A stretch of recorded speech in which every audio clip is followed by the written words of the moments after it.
Hello guys, uh, today we install a custom air intake called air intake for Honda Accord in Honda world popular K24 engine.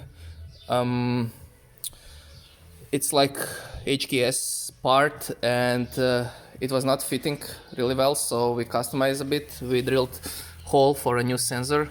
We customized and made some bypasses, and now everything fits and look really clean, and it works really fine.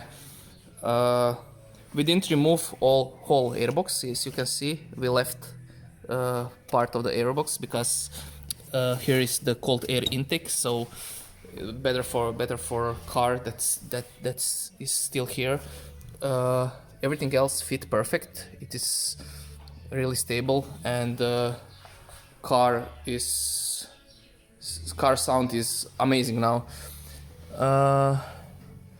What to say? If you have problems with this, I forgot to record how to, like, from the first step till the end. But if you have some questions about installing this part on, or any Honda parts or any intakes, just let me know. If you don't know what is sensors, what are bypasses, and stuff like this, just hit me comment below and I will try to answer you and help you if you need some help. Okay, see ya.